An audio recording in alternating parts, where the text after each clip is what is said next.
Hey guys, this is Scott Reekers here, sitting again in for Jim Huntsman on the Western Huntsman podcast. Like we talked about last week, Jim had some health things come up that I'm sure he'll explain probably next week, where he and I are going to have a conversation to make sure he's ready to jump back in the saddle.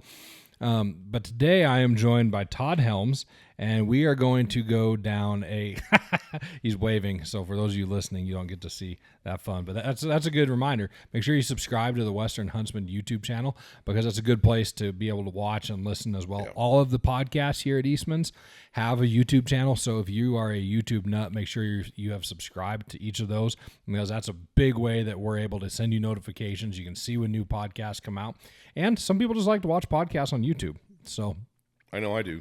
Yeah, actually I do quite a bit as well. And I'm going to hit a shameless plug for the Wingmen podcast, because I am the host of the Wingmen podcast, and it falls under the suite of all of the other Eastmans podcasts. You know, that's the coolest thing, Scott, about being part of a big team like we are at Eastmans, that when something happens like has befallen Jim, we can just jump in and help each other out. And let's give Jim a little bit of credit too, because it was on his podcast where you guys kind of started thinking about the School of Strut that you just launched on the Wingman podcast. Right, Jim. We launched the School of Strut. You know, turkey season's winding down now, and all across the country, but especially out west. We only have a few days left here in Wyoming. And Jim's School of September, which he does around elk hunting, I kind of played off of that with some tips and some tactics regarding turkey hunting. And so, tip of the hat to Jim on that one, because that was a great idea that we kind of pilfered. Yeah, it is a great idea. And Jim's, I'll plug his School of September. If you haven't listened to School of September, definitely do it. He has some regular guests on there, like Dirk Durham, who is very knowledgeable at elk calling. In case you don't know, Dirk is one of the people behind the scenes at Phelps Game Calls. He's a big part of what they do to develop game calls. In fact, we use Phelps Game Calls on our recent turkey hunt. Worked pretty well. We killed 4 in 2 days, so it's pretty, it's a testament, A, to good calling, but then B, when you have good products to work with. And speaking of, that's a shameless plug for Phelps. Phelps does sponsor the School of September. So back to Jim. We're filling in for a little bit, and what we're going to do today is we are going to tackle a few of the blogs, and Jim is known for not shying away from the tough to talk about subjects. So Todd has also had the same job, but he's done that on the blog. So what we're going to do is we're kind of going to talk a little bit state of the West after application season is winding down, some of the things that you guys really care about. There's been a lot of conversation about public land access. Corner crossing has been a big one, but sale of public land has come up lately. So we're going to have a conversation about that and really dive in. So before we do that, though, we've got to get into and thank the sponsors who make this show possible for everyone to enjoy the Western Huntsman podcast. So I'm going to start because Todd has been working with Leupold for quite a while, and so I want him to share a little bit about some of his favorite products from the Leupold lineup. So Leupold is a doubled up partner with Western Huntsman and Wingmen, and I'm very blessed and fortunate to get to use a ton of their great products. Obviously, on the Wingmen side of things, we don't use optics the same exact ways as you do on the big game side, but good glass is good glass. And on our turkey hunt in Montana, for example, we were able to scout from a distance using Leupold spotters and Leupold binoculars. I really like the Santium line. The Pro Guide line is great too. We used a little bit of both on that hunt, but being able to sit back from a distance and observe what those birds were doing really gave us a leg up when it came time to getting in there, knowing exactly where we needed to be and how our decoy spread needed to look without disturbing birds by driving right down in there or hiking around. We were able to sit back and glass, which is a huge advantage out west, hunting turkeys or hunting big game. Having a good set of optics, a good pair of binos, and a good spotting scope is huge, and Leupold just performs across a variety of price points, and they bring you really great glass that makes it awesome. The other thing that's ramping up for me personally is fishing season. I mean, I would fish year-round if I could, but this time of year, I'm really diving into fishing. I've got a big weekend of fishing planned for this weekend, and I'm super stoked about that. And Leupold brings their performance eyewear line, which is, it's called performance eyewear, but they're sunglasses. They are high level, high end quality performance eyewear to keep your eyes protected from the sun, protected from flying hooks and other flying objects, and they're super comfortable to wear. I mean, there's a bunch of different styles out there. I prefer the switchback frame, and they're new. They have a new lens out, and I'm not going to dive too much into that because I don't know if there's an embargo or anything on that right now. But guys, there's a new lens coming out in that is specifically built for high performance in low light. Yes. Which on the wingman side of things is phenomenal for sitting in a duck blind on those cloudy days and really getting the colors on birds to pop, so I can identify a drake from a hen no matter what that species might be, while being protected from unburned powder that blows back or branches or anything like that. So man, Leupold just kills it in all of the optics categories, and I'm very, very proud to be associated with them, as I know Jim is. Yep. So the other one we want to talk about today and want to thank for supporting the Western Huntsman is Browning. And Jim has been enjoying a new Browning rifle, but I forgot, Todd, you were just out at the range, and I know you were working on a couple of your Browning rifles. Which models were you working on? So I was on for the Eastmans side of what we do. I was getting my new Browning X-Bolt 2 Speed lined out. It's a 7mm PRC, 26-inch carbon barrel, and I'm just getting it dialed, getting the barrel broken in, and getting it just driving tacks. I'm trying to get out in the next few weeks to try to find a spring bear, so I need that rifle driving tacks for me, and it's been great so far. Yep. It's been accurate. It's light in the hand. It points well. It's steady on the bipods and on the shooting sticks. It's everything that I would be looking for in a big game rifle. And I got the same model as you, except I got it in the 6.5 PRC. And so you and I've both had, we've really fallen in love with those PRC calibers or PRC cartridges. You've been a fan of the 7mm for as long as I've known you. And I mean, we've worked together a long time now. Yeah. I like the 6.5 PRC because primarily I'm a deer guy. And so the 6.5 is a little more what I would consider, but I mean, come on, we're parsing apart, the smallest of the small factors. Yeah. You're not going to go wrong with any of those rifles in that lineup or any of the cartridge offerings. Yes. Browning does a great job really understanding what hunters want, what they're looking for, and they have a full lineup of rifles to meet whatever it is you want. And any of the PRC rounds are great. There's a smattering of standard. They're all standard, but there's a smattering of other more traditional rounds, older school rounds as well. But yeah, I mean, you're splitting hairs whether you choose a 6.5 PRC or a 7mm PRC. They're going to give you phenomenal terminal performance on game. And I'll throw this out there. We've had several discussions around here. I like the 6.5 PRC because I think it's what everyone wanted the 6.5 Creedmoor to be. I would agree with that. And so make sure you go take a look at the Browning line of rifles where you can get them in 6.5 PRC, 7 PRC, many, like Todd said, many of the traditional cartridges. And so make sure you take a look at them. All right, let's dive into the whole of the podcast. Yeah, here. Let's do it, man. And I told Todd, you're gonna have to excuse me, man. I'm just coming off the tail end of a cold, so these random coughs are annoying, I know, but there's nothing I can do about it. We'll survive. So, all right. So the first one, the biggest controversial one that we've had going around lately, is in this big beautiful bill, which we're pretty conservative around here, and most of what's in that we really like. So just to be candid, but one of the things that has kind of shocked us was the addition of a piece in that bill that was going to sell off some large chunks of public land. So Todd, you did a bunch of research on it. Tell us 30,000 foot level and kind of where we're at now. Well, some of the stuff that I learned in that, and I'm going to preface this with, yes, I'm conservative, but I see value in bipartisanship as well. I really think that there's always room in anything you can do to get across the aisle and get people on both sides of that aisle and viewpoints to work together to come up with the best possible outcome for just about anything. That said, I do tend to lean pretty far to the right. So yeah, Scott, when I started digging into this, and I'm also kind of in the blog I say this, I'm a wait and see kind of guy. Yeah. I don't like knee-jerk reactions for anything. And it's easy to say that. It's another thing to deliver on that and to act that way. You and I are both dads. You know as well as I do that sometimes a knee-jerk reaction when you're parenting just happens.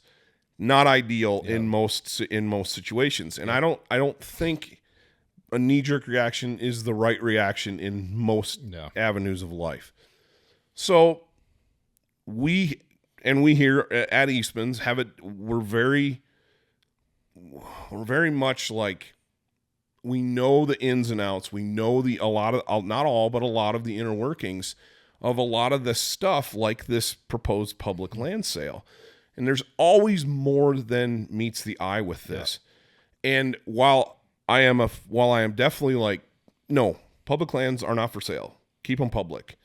That's an easy platform to stand on. Yeah. It's also, unfortunately, a very popular one to get eyeballs and to get listens. Yes. And I think too many people in the outdoor space just automatically default to that instead of, well, what's it for? What's this? Why is this in here? Mm-hmm.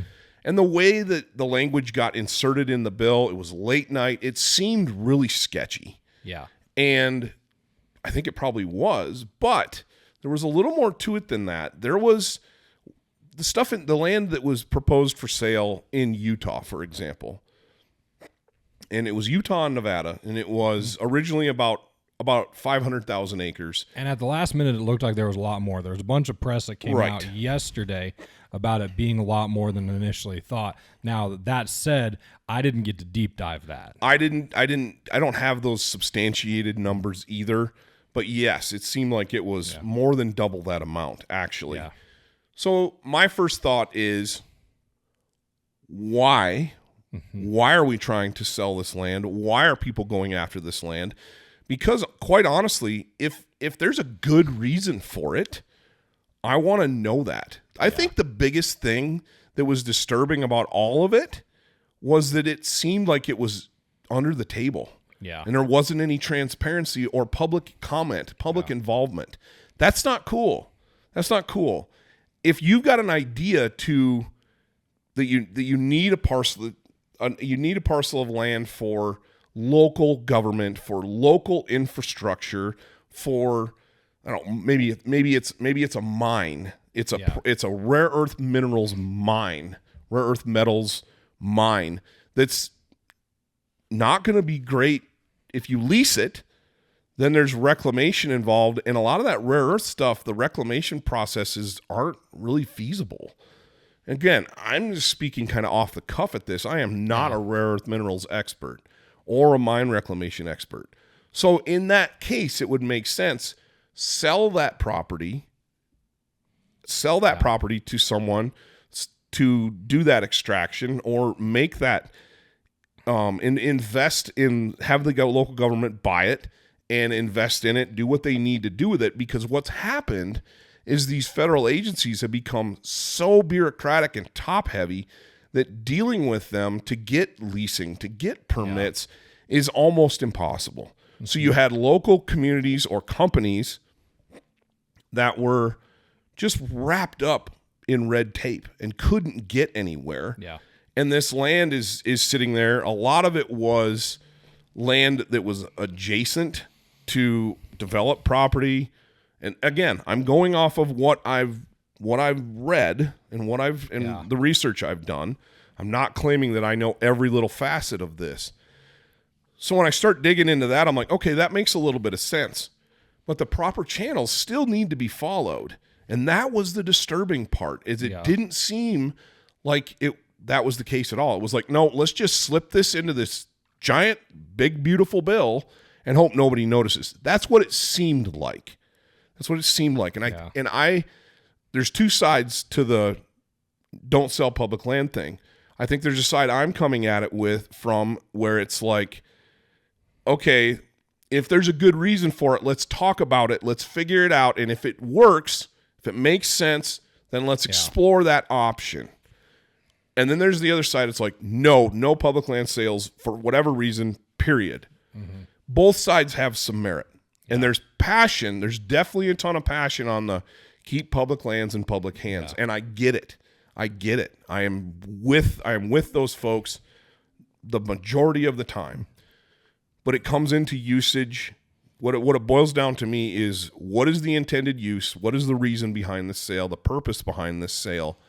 And then having public input, having public comment. So basically the wheels of government work the way they should, the way they're designed to, instead of just a carte blanche sale, move on. Ryan Zinke, Rep Zinke from Montana, after they struck all of the public land sale language from the bill.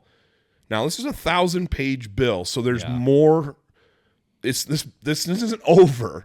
We've got to keep paying attention. And it's only come out of one side. And it's only come out of one side. It's still got to go through the Senate. Mm-hmm. But Rep Zinke and the Public Lands Caucus, which is a fairly new caucus, put their foot down and were like, we don't like this. Our constituents don't like this. We're hearing all kinds of chatter like, don't go ahead with this. Please stop. Yeah. I messaged our Wyoming representatives, both our reps and our senator, and I said, no, please don't do this. Do not consider this. And in the end, it seemed like people listened. But I wasn't quite done with that point. Sorry. What Rep Zinke said was, he kind of likened this whole thing to a hotel. If you don't like the way a hotel's being run or managed, or don't feel like you're getting the full potential out of a hotel, you don't sell the hotel. You change the management of the hotel. And to me, that made a ton of sense. If we don't like the way that things are going with the management of our public lands, we need to change the management structure. If local municipalities or local governments need infrastructure, need development, if the best use for this ground would be a rare earth minerals mine, because guess what, guys? We can't have our cell phones, our laptops, our vehicles anymore without these rare earth minerals. So we need them. The point that I'm making with that is, if the people that are trying to get access to this are so bogged down in red tape that nothing can be accomplished, that's a problem with management. Yeah. I don't think we sell the land. I think we change the management structure. Mm-hmm. And Rep Zinke did. That was such a well done statement that I really agreed with it. And my hat's off to him and the Public Lands Caucus for going, pump the brakes on this. Strike this language, get it out of there until. Doesn't mean that we can't possibly sell some parcels of land, because guess what? There's land swap, there's public land trade swaps, sales that happen across the United States all the time. But they go through a process. This wasn't part of that process, and that was the problem. And so that was where kind of what I learned by doing some reading. I was like, okay, before I shoot off my mouth and just stand on a hill and plant my public land flag, I want to know why. I want to know what's going on. And that's kind of the conclusion that I came to. Now, another thing I did yesterday, after it came out that the language had been stricken, the same representatives that I emailed and called and said, do not go ahead with this, I messaged again and said, thank you for listening and for your role in striking this language from the big, beautiful bill. Because guess what? We can complain all we want, but if we don't also praise, it's hard for a public servant to want to continue to want to listen to their constituents. So it's kind of, I'm a pretty good dog, but if you don't pet me once in a while, bad behavior, happens. It's no different with our elected officials. Giving them an attaboy or an attagirl every now and then and saying thank you for listening is important. So I took 5 minutes and crafted a message and sent it to the three of them. And, if it falls on deaf ears, that's fine. Yeah. But my point is, we can't just complain and then wonder why nobody listens. Yeah. We have to also praise. We have to also say, good job. Because what that does is the next time there's a vote, it gets them thinking. Yeah. You're like, what are my constituents really wanting out of this? So if I hope through all of this that it made our representatives sit up and go, oh, this is a way bigger deal than what we think it is or what we realized it is. Because sportsmen across the country stood up and said, no, we do not want this. And like I said, I'm coming at it from a point of, I don't want it because the right channels weren't followed, and I don't know why you're trying to just sell this stuff, and you did it in the middle of the night. That just seemed sketchy to me. That was my take on it. Again, there's going to be a lot of people out there that are going to be like, you're too wishy-washy. You're right. You're just straddling the fence, Todd. That's fine. I just know what I know and how I feel about it, and that was kind of my take. So a few things to add for consideration as we think about when not just this thing happens, but a lot of things that are going on. Number one, there is a large, for some reason, in Utah, there's a lot of conversation about land. Yep. And so that happens regularly. I think I know what's driving it. A lot of what's being driven with it is simply that there's a lot of areas in Utah where they need space for more development, in particular the Salt Lake area, and it butts up against public land. Yep. So that is driving that. But why would someone who lives in Salt Lake want to do that? Well, the big, broad conversation that's going on a lot of levels right now is our national debt is a monstrosity. Absolutely. We're to the point where our interest payments are going to become very crippling for us as a culture. And so if you ask me, do I support what Doge is doing and Elon Musk and that sort of thing? Yeah, I 100% do. And you have to you have to whittle it away because it's not just one department. It's been a whole thing. Republicans and Democrats alike have done all sorts of things that I look at, and as someone who, Ike expects us to run each of our departments like it's its own business and wants us to make it balanced. If we operated the government the same way that we operated a business, a lot of stuff just wouldn't fly. There's so much waste. If you ran your household, yes, the way that the government has been, and like you said, both sides of the aisle have been just drunkenly spending for decades. You got to pay the piper sometime. Yep. And so I know for a fact that's one of the reasons that this public land sale was like, how can we maximize our production? Yes. And that's what we're seeing. Because one of the ways to work against the national debt is you bolster up the economy through allowing things to happen. Right. This is naturally happening.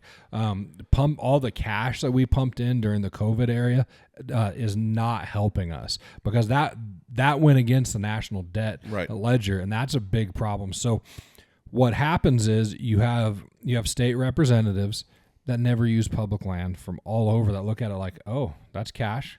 Right.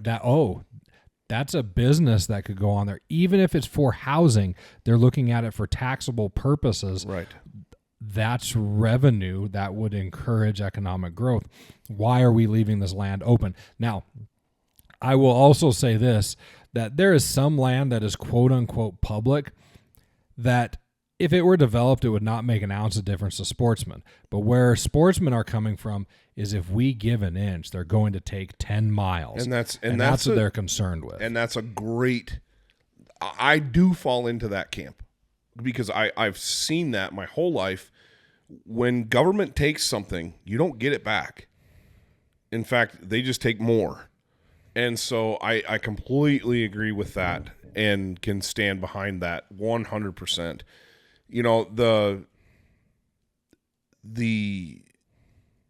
There's also a fine line, Scott, between saying, yes, we need to shrink our national debt. Yes, we need to grow our GDP. We need development. We need extractive industry, whether it's timber or mining. I mean, I think about the wildfires just here locally last year that burned up thousands of acres of national forest that hadn't been logged in decades. And that fire would never have gotten as big as it did and threatened people's livelihoods and homes if there'd have been some logging. You know, the idea of this all or nothing approach is BS, man. You've got to manage things the right way. I don't care if it's the forest. I don't care if it's grazing. I don't care if it's predators or game animals. You can't just leave stuff alone and expect it to be, hunky-dory, because that's not the world we live in 100%. And so, but with that said, there's a caveat to that. There's also things that you need to say, this is untouchable. We're not going to touch this. Because what good is our country, our continent, but I'm going to leave Canada out of this. The United States in particular is one of the few places left in the world where there are massive tracts of wild, undeveloped land with largely intact ecosystems and largely intact fauna on them. That's why people come to Yellowstone by the millions from all around the country. I was just there last weekend. We're going this weekend. Yeah, we do 1 or 2 trips a year. And we can sit here and argue about the ecological disaster that is Yellowstone National Park. Any livestock producer goes through there and goes, this is a mess. There's way too many bison in here. It's overgrazed. Yeah, we won't get into that. But it's the off season still for Yellowstone. It doesn't pick up until June, July, August, and September. Right now, when we went, it was pretty crowded, but it wasn't terrible. But the amount of people that are from overseas, from other countries that were there, was staggering. Europe, Asia, didn't matter. They don't have those things where they live. That's why they get trampled and tossed by bison, because they're like, oh, if it was dangerous, they wouldn't just let us go out here and view these things. They don't have that. And most animals they come in contact with, there is no danger. Yeah, you got to think about it. Like, there is no public hunting in Europe. You're part of a club. You hunt a consent. You hunt privately managed ground, privately owned and managed ground. It's not that way here, and that's another reason why we need to cherish what we have and safeguard what we have and protect what we have. But we need to steward it correctly. It needs to be managed correctly, not just either sold off to the highest bidder or left alone completely. It's got to be in the middle. That management and stewardship has to come in the middle. So I'll use this as kind of a final example on you're agreeing with your stewardship before we move on to the next topic. Years ago, I was coming out of Region G. I was leaving my camp because I was meeting a guy down at the trailhead who was coming in to hunt with me. He'd never hunted in this spot before. And we decided that, just trying to use GPS and, maps to get to the spot I was sitting at wasn't going to produce a good outcome. And so, I happened to run into one of them was a biologist for the Wyoming Game and Fish in that area. And he expressed frustration over, all we hear about is the complaints about how the deer numbers are down when we can't do anything about the way the Forest Service is really managing this. Because he pointed out as we're walking by, he's like, look at all this deadfall. It needs to burn. Look at all the stuff that's about to be deadfall that the beetles are killing that needs to burn. He's like, but it's a huge thing to actually get a controlled burn done, or it's even worse to get logging in because the permitting process is so bad. But imagine how many deer we could actually have if we were able to do those two things. Absolutely. And he's not talking like wholesale go in and log the whole thing. No. He's talking permitted areas, the only way you can, this is so backwards now. One of the easiest ways to get a permit to go in and log an area is after a fire. Yeah. You have to wait till it's actually been burned to do that. And so the funny part is, I think back to one of my favorite areas. I've actually had like 3 or 4 areas burned that I really enjoyed deer hunting and elk hunting in. But there was a very large mule deer killed the same year that the fire went through, right on the edge of that fire that I was a part of. One of my friends killed. It was 191. And then on top of that, I killed that same year a very funny looking bull. He's a 5x club looking deal. I killed him in the middle of the fire because that fire happened in July, and all August, all the new growth came in. The new grass started growing right away because we got water during August and into September, and it turned into a really good situation for the animals, and they still wanted to be there. Oh, yeah. It happens. The turnaround on that stuff happens fast. I've had similar situations.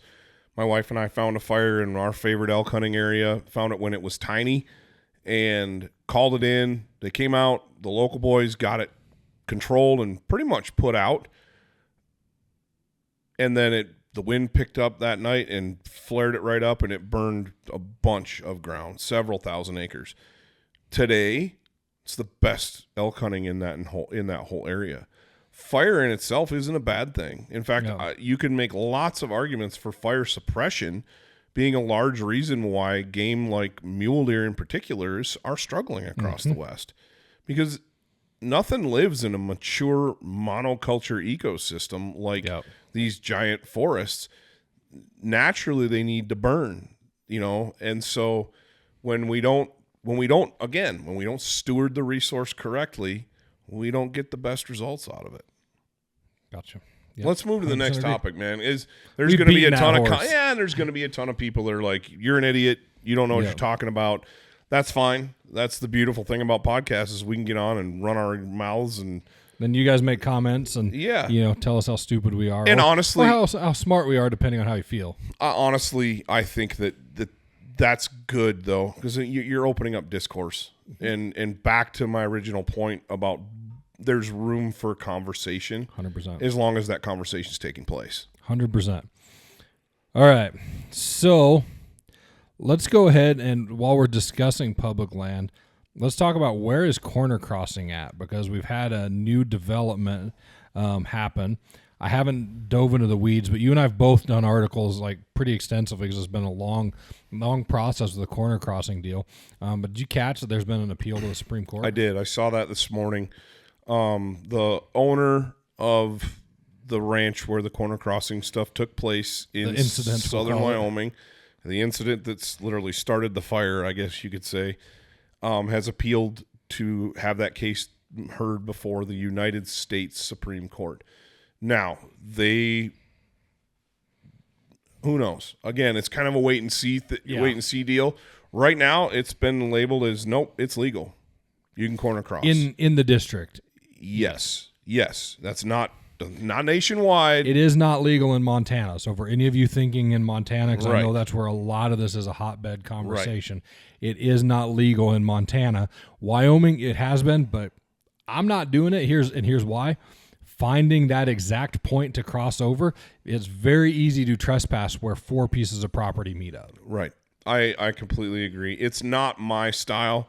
I don't enjoy hunting where the pressure to be perfect, I guess. It's not my thing, and I've hunted down there on the outskirts of that, and I went into that close to that area a couple years ago. I was struggling to turn up bulls in the national forest, and I was like, you know what, I'm going to go for a drive, and man, I found the mother load of elk, and they were sitting on from what I could tell from a couple miles away, they were right smack in the middle of a chunk of BLM, but it's surrounded by public, and there was corners available, but there were people everywhere doing the same thing I was doing, trying to figure it out. And I was like, nah, it's not my thing, so I'm going to stay away from it. But again, we get back to the kind of the wait and see deal. because the Supreme Court may say, no, this is stupid, we're not hearing this. Yeah. Or they may go, yeah, this is something that's important and we need to make a ruling on it. And then that ruling will be final. And that's how our process is supposed to work. So it'll be interesting. You know, I'm not going to buy a ladder and do any corner crossing anytime soon, but never know. It'll be interesting to see. But and one other caveat too is if they choose not to hear it, that is also that also makes it law of the land. It's no. This has been decided. This is where we leave it. So one thing I would like to mention, because one of the things I do here at Eastmans is I do work with a lot of outfitters who are also ranchers that they're sitting watching there, and the vast majority of ranchers are level-headed people. Oh yeah, and so one of the conversations that's really hard in this is they're trying to figure out what in the world what are the ripple effects of this? How does this affect my livelihood? And on top of that, most of them don't have this burning desire to keep people off the public land. The problem that you run into is that you have two lifestyles that are actually intersecting, because contrary to what a lot of people think, there are still quite a few ranchers who barely hunt, because in the fall is when they're moving cattle. Yeah, they're busy. It's That's incredibly a super busy time of year for them. So a lot of times they're not telling you, no, you can't hunt because I just don't want you on my place. That does happen, okay? But one of the reasons that they're saying that is they legitimately are operating one of the busiest times of their year. That's right. September through November can be a very busy season on a ranch. There are slow seasons, but that is one of the busier seasons that they have, and they don't have time to worry about what's going on, which is one of the reasons that many agriculture-driven areas have outfitters that they trust to lease those places, because they know the outfitter is going to work to keep that, to help with that, so they can have hunting and access, manage their populations of animals, but also because it takes a headache off of their plate. Yep. It's not because what I'm saying is don't villainize landowners they're trying to figure it out just like everybody else. Well, we have a classic example of restriction of an area. It's my favorite elk area. I'm not going to divulge it, so don't get all excited. But it's a very, very good elk area. And last year, it's been enrolled in an HMA, a hunter management area. A large portion of this area has been for a long, long time. Ranch management of the largest ranch in that specific area changed hands, and they didn't pull it out of the HMA, but they added some rules. One drainage in particular that was very popular. It's very good hunting, but it was a very popular place to drive into and camp and hunt from. They shut her down last year. You could still go in there, but there was no wheeled access, no bicycles. It was foot traffic only. You're either walking in there, which I'm talking it's 20-some miles long drainage. It's huge. And it may not be that big. I have a tendency to stretch numbers. No. Yeah, I'm not a numbers guy. But the point is, it's farther than you're going to walk. Yeah. And so it is the limits of horse traffic, because there's not a lot of water.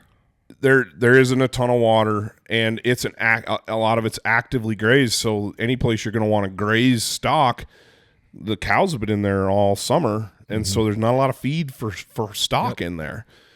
But a lot of folks were up in arms about it. And I was disappointed, but I got to be 100% honest, man. I completely got it, because the few times I've drawn that tag, I've been up that drainage. I've killed a couple of bulls up that drainage, and I always accessed it with a four-wheeler, because the road gets, in October when we get those first snowstorms and rain, that road gets torn to pieces, and it was wide open to public access for whoever had that tag. And people did not do themselves any favors, man, because they're dragging 35-foot campers in there through the mud with chained up diesels, and they're destroying a private road. This is not a county road. This is a ranch road that is enrolled in a program. Well, guess what? How many years of that? If I was a landowner, I probably would have shut it down a long time before that, because you've got posted signs where you can go and can't go, but people are getting stuck. They're tearing it up. They're treating it like a mud derby in there. Yep. And I remember the first time I went in there, and I was on my four-wheeler because I felt like, oh man, this is really muddy and nasty. I'm gonna take my four-wheeler. It was like I was shocked. I mean, I found pickups buried in mud holes and just left. There were dozens of people just tearing up and down this road, making it worse. Of course, then they get one mud hole, and of course, they drive out around it. Yep. So they're tearing up pasture. We don't do ourselves any favors when we act like idiots. You know, there's a level of responsibility that was beaten into me as a young man, that you're a hunter. That comes with a high level of responsibility, because this is a privilege that could be taken away from you when you act like an idiot. And we saw that firsthand in this HMA. Yeah. Now, you could point other fingers, maybe point at the state and say this was your responsibility to restrict some of this too. But when it comes right down to it, if a road's really muddy and it's wet, use your brain that God gave you and go, you know what? Probably not a good idea to drive in there and tear that up. I'll either wait until it dries, or I'll walk.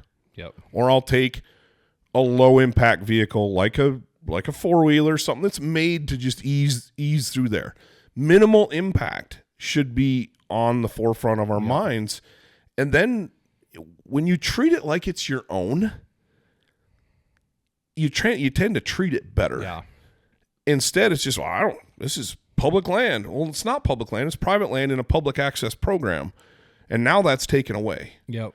And so it just made me sad, man. It didn't make me just sad, Scott. It pissed me off, to be real honest, because I was like, come on, guys. And I saw the writing on the wall. Everybody that hunted that unit, anyone who'd been down that road could have said, yep, man, this isn't good. And let's tie this a little bit further back. There are a lot of people who haven't equated that, it's a hunter management area. They think it's just BLM. Right. Even using tools and mapping systems like what we've got now, there is no excuse not to know what public type of land. But they treat it like it's public land. And then I want to ask the question, why do you think you can treat public land like that? Exactly. Again, would you do that on your own farm? Would you do that on your backyard? Yep. Well, and obviously some people would. Some people do. And I'm not talking to those people. Yep. That's not what this conversation is directed at. To me, I worked with a guy that treated that particular HMA like it was public land and he could do whatever he wanted out there. And he wasn't one of the guys out tearing things up, but he was trespassing on it outside of hunting seasons for his own recreation. And I'm like, dude, you can't do that. Well, it's public land. I said, no, it's not.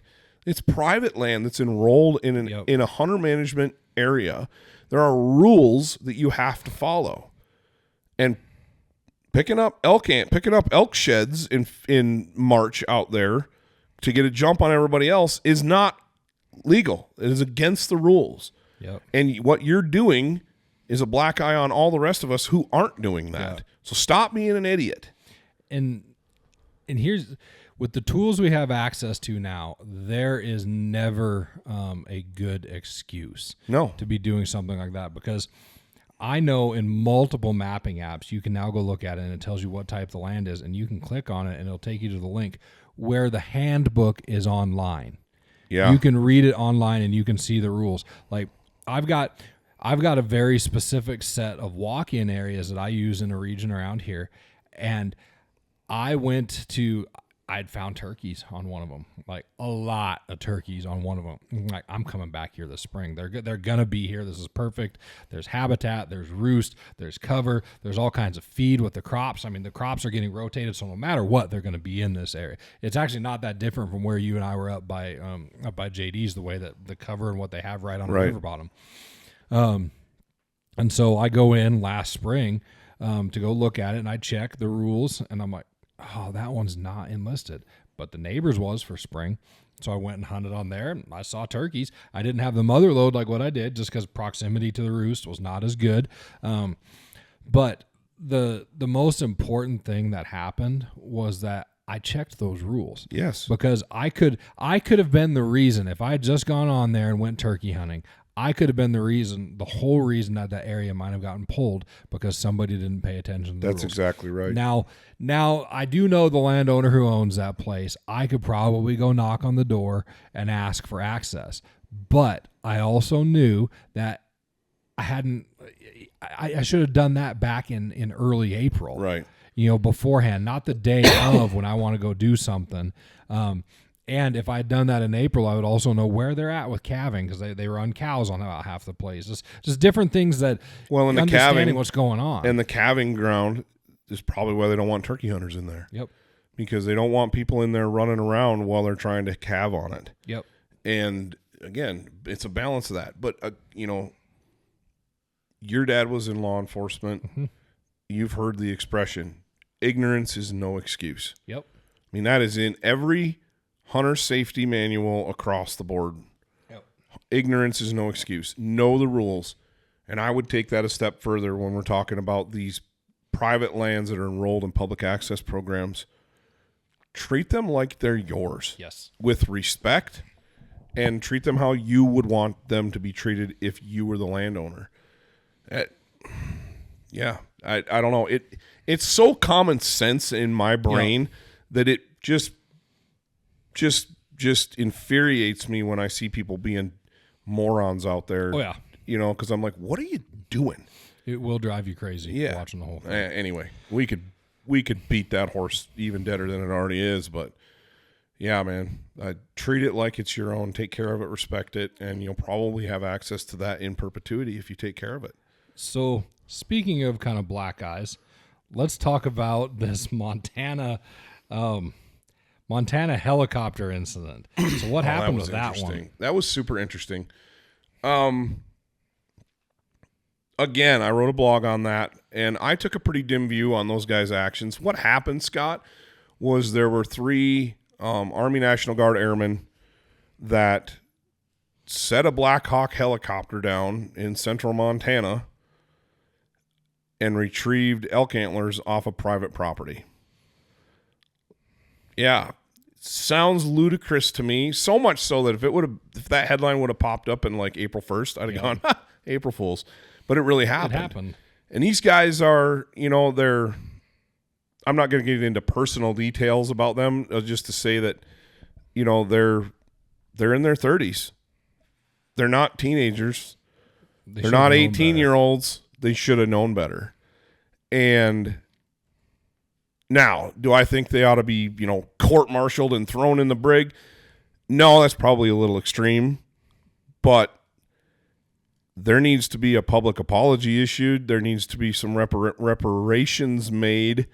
Obviously, the antlers need to be returned because you look at that, that's a huge violation of the public trust, man. Huge.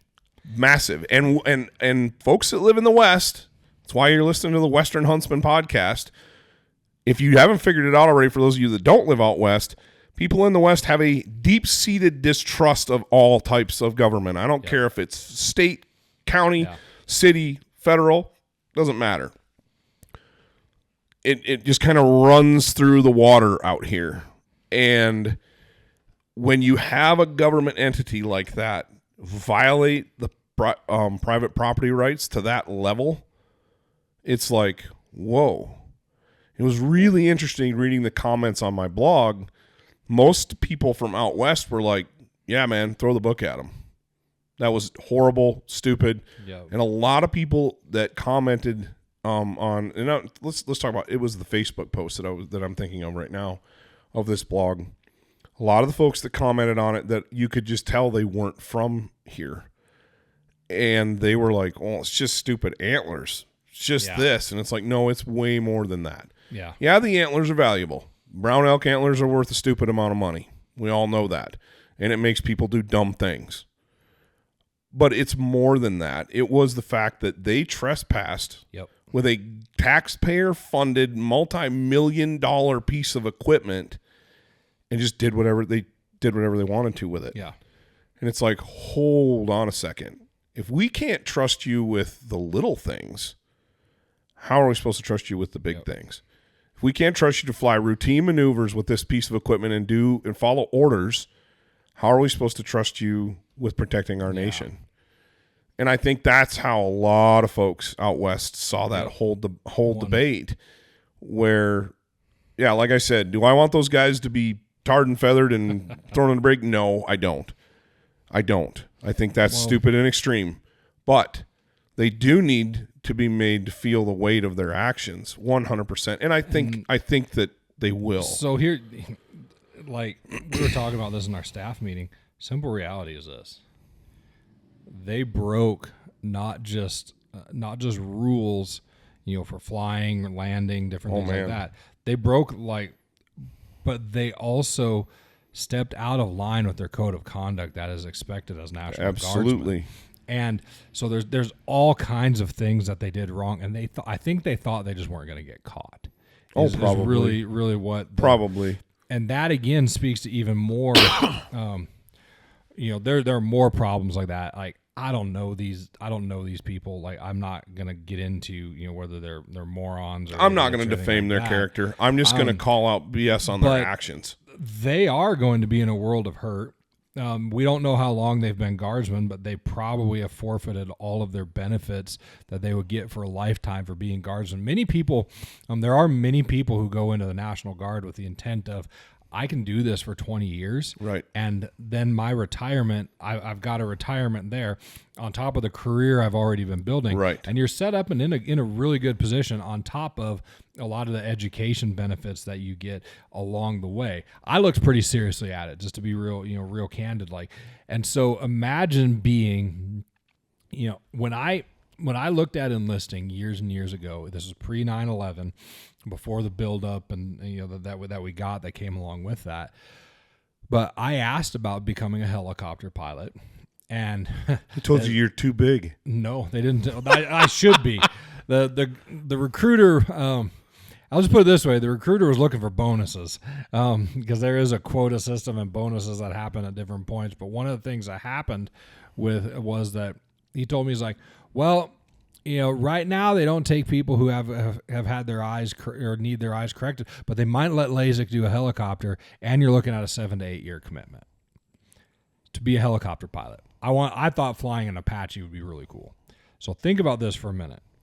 If they're guardsmen, they've probably been in for quite a while to be able to get that much training, be able to fly a Black Hawk and that sort of thing. So that said, they've got some serious consequences, and there's a very good chance that they're going to spend some serious time inside the court-martial system.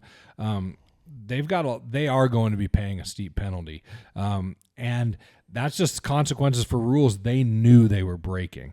And that's the unfortunate part, and I think that's what people are so irritated with is this was just blatant. Yeah, and that's back to when you're a kid and you do something stupid and your parents ask you, did you do this on purpose or was this an accident?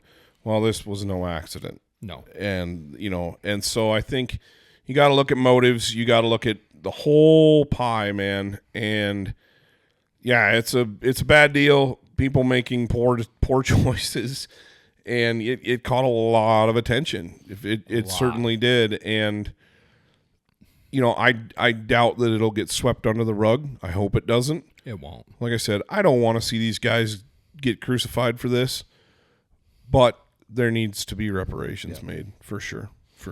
Oh. Well, I'm going to throw another one at you because this is a big one. Okay. And you and I are both shooters. We're both very avid, not just hunters, but recreational shooters as well.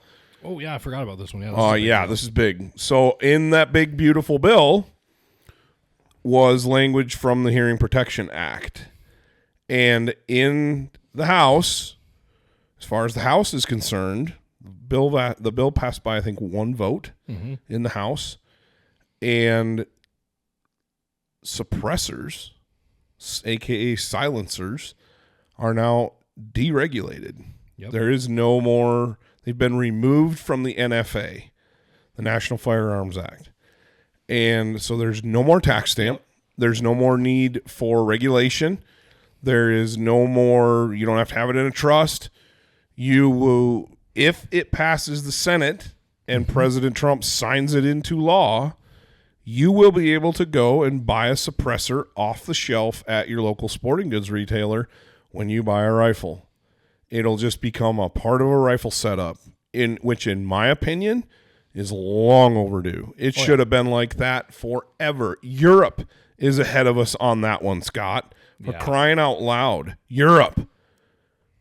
Anyway, I won't get into that. But it's like all these hoops we have to jump through to get an extra money we have to pay because we want to have a device that makes our firearms more usable and less damaging to the user. Yeah. I'm at the range yesterday, and I got my 4-year-old son with me, and I'm shooting under a tin covering, like a shed, basically, and even a suppressed rifle shot has a loud crack to it in there. I got him wearing hearing protection the whole time. We're shooting his 22. He's wearing hearing protection. It's a 22. Yeah, well, still loud, especially for a little kid. So I'm protecting that hearing. So, and this is just one side of it, because you and I experienced something on a hunt a couple of years ago. Actually, was the first animal I ever shot with a suppressor on my rifle. And our outfitter made a really good point of this. And I've noticed it multiple times since. But we need this big, beautiful bill to pass the Senate. We need that language to remain intact in there so this can get signed into bill. But it's a high spot. It's a like, oh, finally this could happen. Yes. It just makes sense. It's a piece of legislation that is antiquated and needed to be revisited 50 years ago. And it didn't.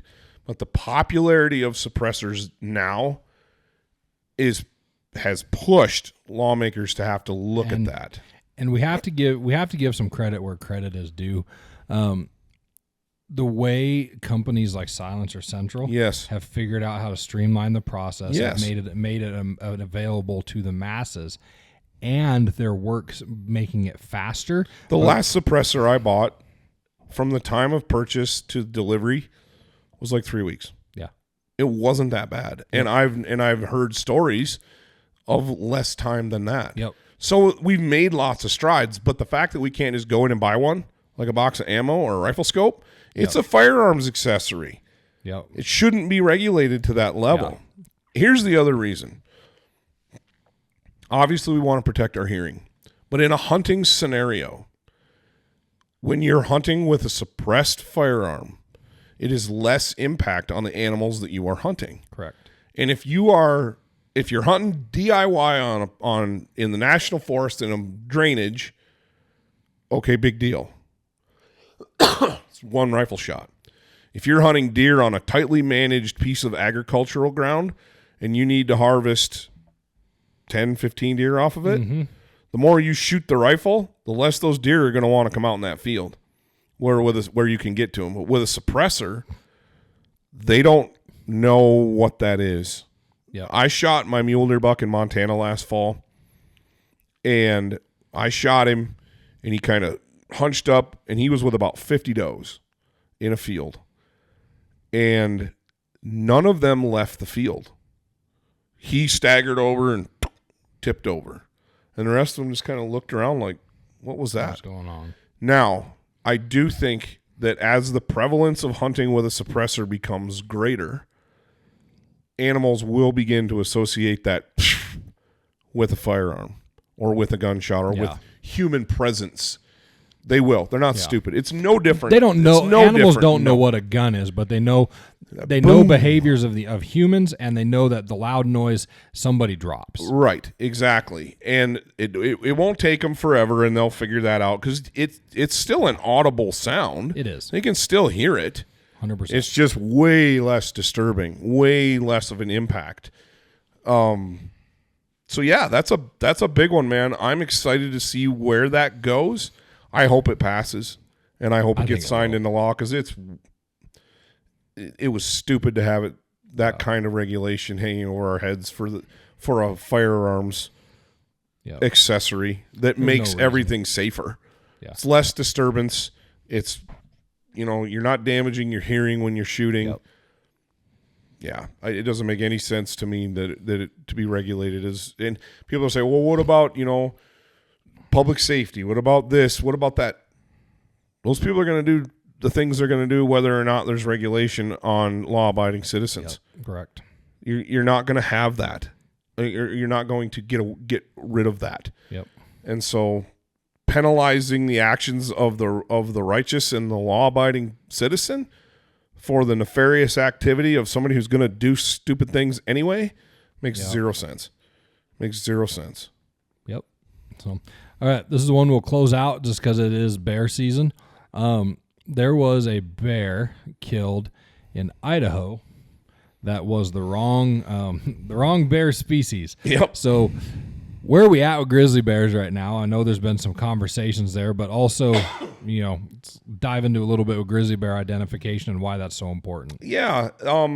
Again, another thing that's in this legislative session that's being heavily considered, and if Director Nesfit gets confirmed, I do think you're going to see a big push to have grizzly bears delisted across the board in the lower 48 states. Yep. Which would turn management of those bears over to basically Wyoming, Montana, and Idaho. That's where the largest populations of them are. That's also where the management areas exist. The greater Yellowstone ecosystem. So let's press pause on that because I want to defend Wyoming Game and Fish, Montana. Oh no, I'm not going to. No, I really want to defend them, not because you're picking on them. No, because what's going on right now is they have to submit plans. Yeah, they're hamstrung. And they're hamstrung. They have to submit plans to the federal government. Right. And the federal government isn't in the weeds with them all the time. Like, I've met some of the guys who have to manage grizzly bears here, and they're miserable. Their lives are miserable. They are literally moving problem grizzly bears from up here by Cody. They move them down into Sublette County, and then by the time they move them back up here to Cody on their third incident, that's when they're going to end up killing them. Right. And that's what their job is. And they have no win with that job because Exactly. they can't win with the federal government and they can't win with the local population. And so the grizzly bears are beyond recovered, first and foremost. We have way more grizzlies than we know what to do with. The moving goalposts of the Obama and Biden administrations for grizzly and gray wolf recovery was criminal, to be quite frank. And the states that suffered under those regimes, I'm going to use the R word, paid the price, and so did their game and fish agencies. Wyoming in particular, because that's the one we know the best because it's our home state. Yeah, with the largest population. Those poor folks, man. Those poor folks. You got bears running all over the place, and you can't do anything. Yep. You can't manage them. So if we get a delisting, which I hope happens, we can again get back to being good stewards and managing those bears the way they need to be. You're not going to go wholesale wiping them off the landscape. Correct. That's not what anybody wants. Well, I'm sure there's somebody else. There's a few people out there that probably want that, but I'm not one of those people. But yeah, man, we need to hunt them. We need to manage them. And then and the other thing is you get into circumstances right now like this guy in Idaho. I mean, Idaho instituted a bear identification program that you have to pass before you can buy a bear tag. Yep. This guy's out hunting, and he's looking this bear over, and he shoots it, gets down to it, and goes, "Oops, that's a grizzly bear." And I'm not going to get into his motives or what happened. I wasn't there. I do know for a fact that grizzly bears get mistaken for black bears quite often. Black bears usually don't get mistaken for grizzly bears. Yep. Nobody shoots a grizzly nobody shoots a black bear thinking it's a grizzly. It doesn't go in the reverse. It's the other way. Just because, you got to look at hunting scenarios. And this time of year, your best bear hunting is taking place in that last hour of daylight. Yep. And these bears are on the edges of cover. They could be difficult to see. They can be difficult to sex, to ID. And so you got a guy out there that really wants to fill his tag, but wants to do it right at the same time. If he, and this is the reason I say that, Scott. If he didn't care, he wouldn't have self-reported. 100%. He self-reported. Kudos. Good job, dude. You made a mistake. In most places where grizzly bears are at, most of them aren't going to get found. Most people are going to walk up. I shouldn't say most. Some people are going to walk up, look at that bear, and go, okay, screwed up, and walk away. Yep.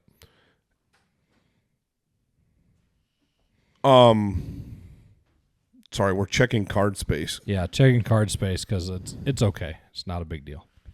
So cool. We'll wrap up with this one. Yeah, we said this was our last one. Anyway. We just got the 10-minute mark from our producer, and she said you got 10 more minutes, so I'm gonna talk about grizzly bears for the next 10 minutes. Anyway, here we go. But so this guy self-reported. That tells me this is a law-abiding citizen. Mm-hmm. He didn't do this. He didn't shoot a grizzly bear knowing it was a grizzly bear. He shot it because he thought it was a black bear. He went through his identification markers and went, yup, and he pulled the trigger. That happens often. Under the current system that's in place, that guy's a criminal. He's a criminal. And he's going to go through investigation, and he's going to possibly have things seized and pay fines. And it's like we have lots of bears, lots of grizzly bears roaming around. Why are we penalizing people for making an honest mistake? Yeah. Now, if you've got rampant poaching, I say this all the time in all my poaching blogs, there's a difference between somebody that makes an honest mistake and owns it and somebody who's out being a serial jackass, poacher, being an idiot, and stealing from the public. Yep.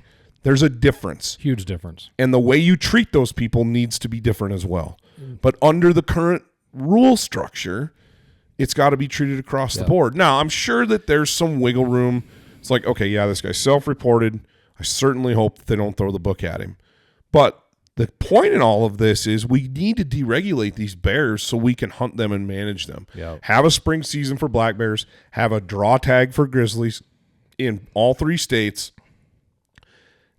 And it would do a lot to keep these bears more honest, because there's a lot of issues with black bears or grizzly bears across their range because they have zero fear of, I shouldn't say zero fear of people.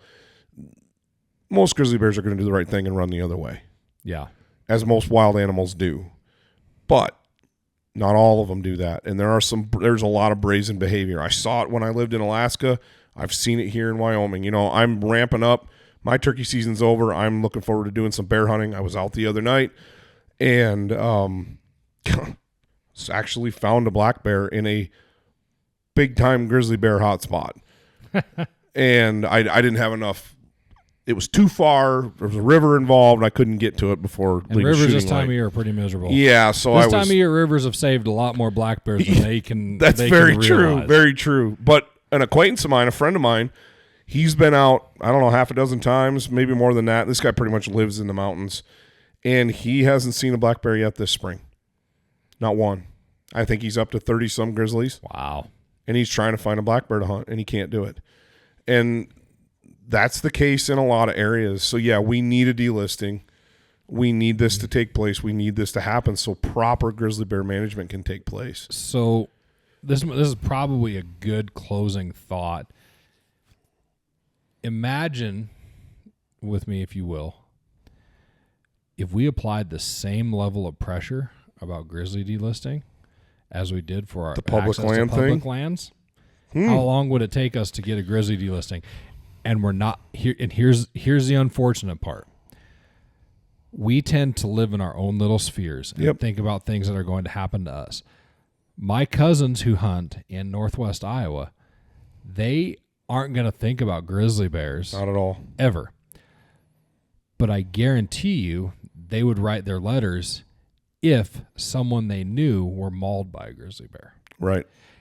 But that's still a small circle of people. It is. And it can be better equated to the public lands thing because public lands affects – the public lands issue affects people everywhere. Yep. You know, yes, there are large numbers of a population in the United States that don't live anywhere near public land. Mm-hmm. You think about the Southeast, for example. There's no public land down there. The Midwest has some, you know, in the national forests and state forests. But largely when you're talking the public land argument, you're talking about the West. Yeah. And people want to be able to recreate on it. They want to be able to go hiking, go camping, go fishing. But the grizzly bear thing just isn't, it doesn't get people's attention because it doesn't affect them. And so I agree with you 100%. We should all be writing letters, sending emails, making phone calls. I would encourage you all to do that. Guys, it's literally as simple as Googling your state representatives and then finding their contact information and doing that. It takes 10 minutes. Yes. And do it. I mean, it's ridiculous, especially if you're a resident of Montana, Wyoming, or Idaho, or you hunt here or recreate here. We got to get these bears delisted. Yep. Well, guys, thank you for following along on this episode of the Western Huntsman. I'd like to thank again some of our sponsors, Browning and Leupold. They're this episode's sponsors. So make sure that you are taking a look at all the links inside this description to be able to click on and go visit those sponsors. They are the ones that bring this content to you, make it possible for us to do this. So thanks again to all of the sponsors. And make sure that you have subscribed to the Western Huntsman podcast, and we will keep you posted on when Jim will be back.